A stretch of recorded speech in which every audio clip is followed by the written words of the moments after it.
From Hollywood, it's time now for...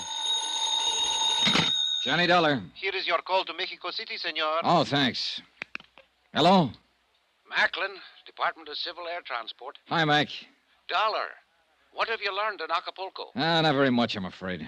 But you said you were following the girl down there, Marvel Terrence. Yeah, and a few others who might have had a hand in the explosion aboard Flight 6. Beneficiaries of the insured on that flight. What others? Ramon de Lagos, whose wife died in the crash. Don Serrano, her brother. Bill Blakely, whose business partners were aboard. Well, have you and Gino learned anything from them?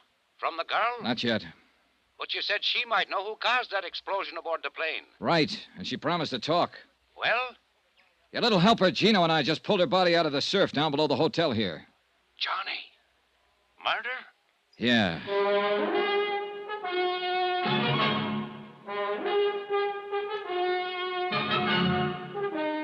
Tonight and every weekday night, Bob Bailey in the transcribed adventures of the man with the action-packed expense account, America's fabulous freelance insurance investigator. Yours truly, Johnny Dollar.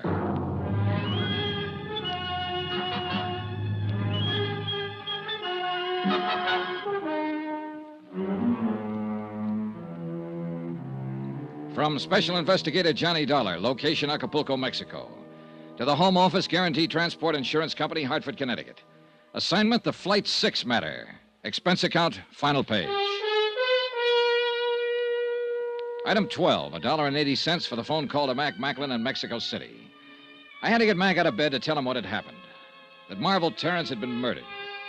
That somebody had silenced the girl around whom the whole case had seemed to center, since Flight 6 had exploded in midair 3 nights before and carried the passengers and crew to their deaths.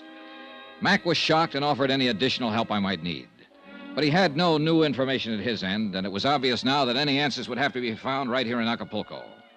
As I hung up the phone, Gino Romero came rushing in from the hotel terrace. Senor Dollar. What is it, Gino? A prowler is out on the hotel grounds. The police cars go to block off the road at the bottom of the slope. Good, come on. The stairs are over this way, senor. Right with you. A little light wouldn't hurt anything down here. It's no time. This way, into the brush, is a footpath. All right, lead the way. Over there is only 100 feet to the cliff. The other side is the road for the hotel. Here is the only place anybody can go. It's down this slope. Yeah, but there are plenty of places to hide. Si, senor, but it's a matter... Oh, wait. Huh? Listen. Listen. We could hear someone moving through the jungle growth a few yards away, moving swiftly but cautiously. Then a sudden silence. Whoever it was had also stopped and was listening for Gino and me. We waited for the fugitive to move again, straining our ears, trying to tag the location. Seconds passed. Then a slight rustle ahead of us. Gino nudged me, and we slipped quietly toward the sound.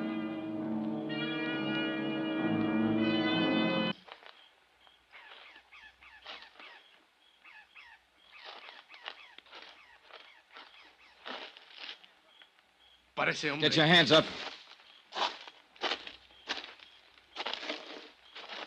Well, well. Buenas noches, Senor Dollar. You seem to be quite a night owl, Don Serrano. Not ordinarily, Senor.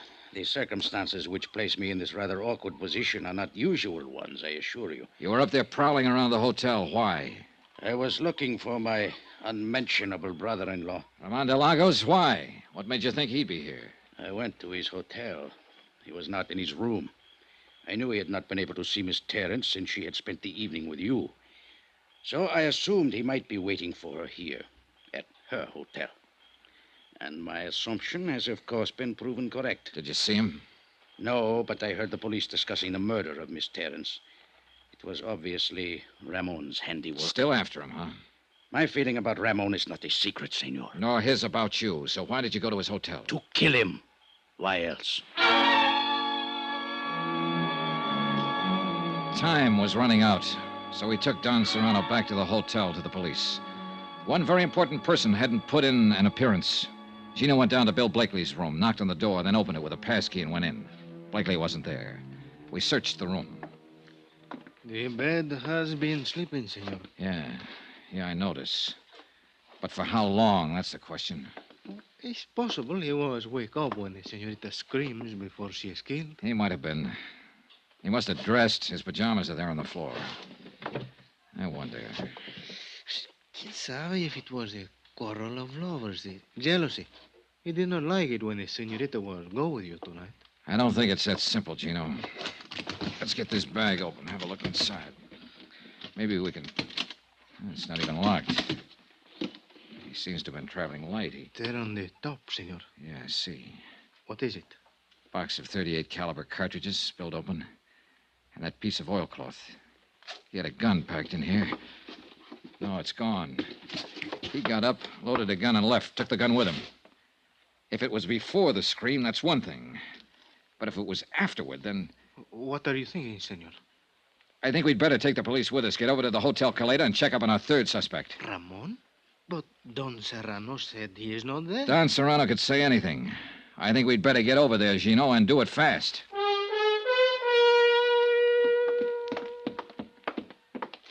The clerk said room 34. That's the second door down. See. Let's go.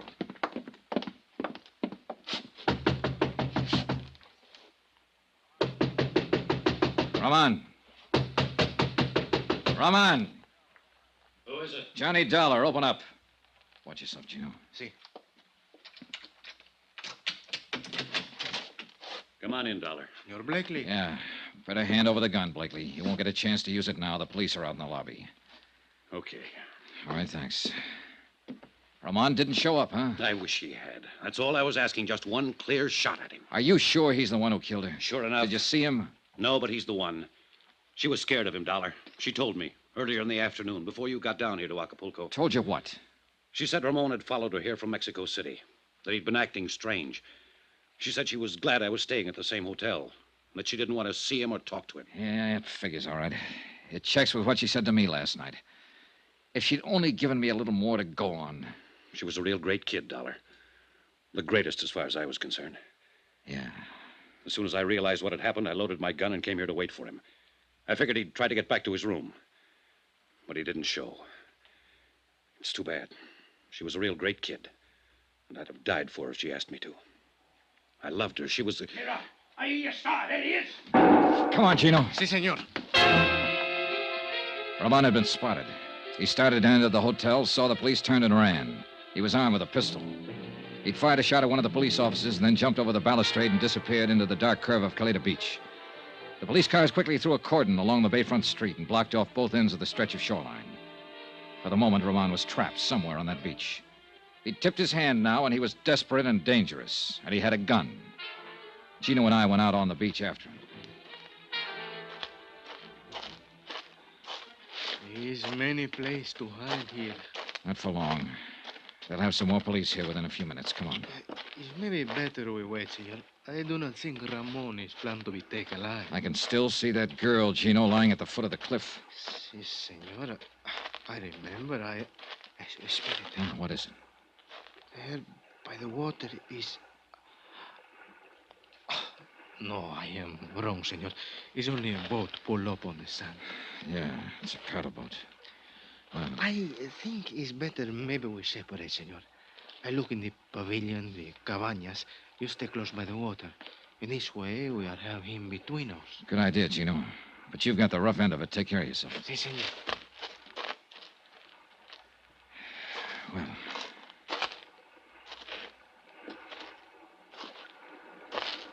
not much cover along the shoreline here. Do not move, senor. Do not make a sound. Well, Roman. So you were hiding behind that boat. I have nothing to lose now, senor. If you make one move or try to call out, I will kill you. Yeah, I think you would. All right, then, what comes next? This boat, you will push it into the water. But be very careful. If you make any noise, even by accident, I will kill you. Quickly now. Hurry. Relax, Roman. You don't have a chance anyway. We will see. Careful now.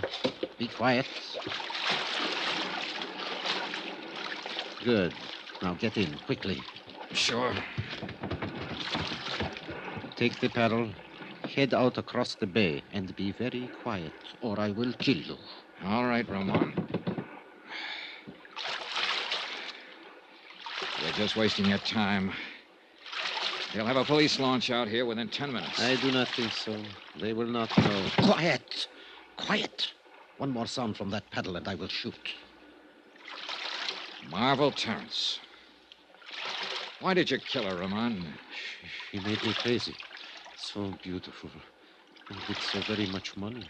I thought she would be most easy once Maria, my wife, was dead. Then it was you who blew up the airliner in order to kill your wife and have a clear field to go after Marvel. Marvel did not know I was married, and Maria was going to tell So her. you sabotaged a plane and killed her, along with 10 other innocent people. And what happened tonight? Did Marvel turn you down? He said she was suspicious of me, and she was going to tell you about it in the morning. And she said she was falling in love with you. She made me crazy. I wish you had got back into that hotel, Ramon. I wish you'd got there before I did, while Bill Blakely was still waiting for you with a loaded gun in his hand. Be quiet and paddle faster. We must get farther up the coast in order... What is that? Police launch. What did you think? I told you didn't have a chance. No, they could not get here so soon. Well, I forgot to mention the fact that they'd already phoned for one. And then they do not know yet we are out here. Good. Keep paddling. Quickly. He half turned his head to look back toward the launch. I took a chance and swung the paddle. His shot went wild, and he didn't get a second try. I caught him back at the air, and he dropped like a log.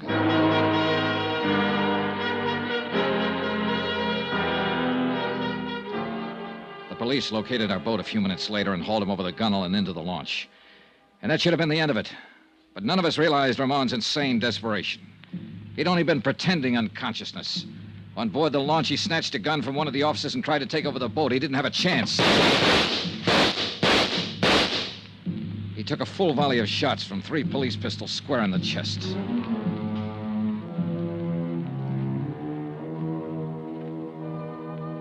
Expense account item 13, $312.20. Hotel and incidentals in Acapulco and Mexico City and plane fare back to the States.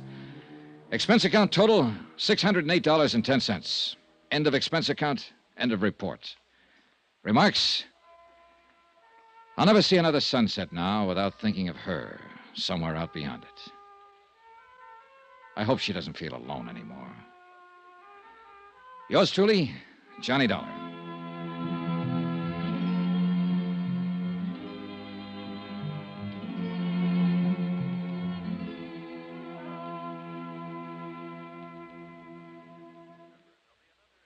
Remember, there'll be another intriguing story for you beginning next Monday night. Next week, a dead girl comes to life in a case that's packed with lies. Yet every one of them comes true. Join us, won't you? Yours truly, Johnny Dollar.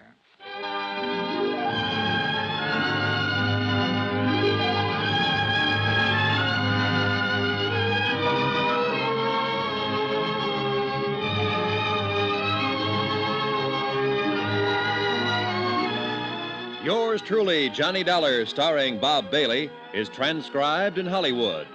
Written by Les Crutchfield, it is produced and directed by Jack Johnstone. Heard in this week's cast were Virginia Gregg, Ben Wright, Edgar Barrier, Don Diamond, Russ Thorson, and Jack Moyles. Musical supervision by Amerigo Marino. Be sure to join us on Monday night, same time and station, for another exciting story of yours truly, Johnny Dollar. This is Roy Rowan speaking.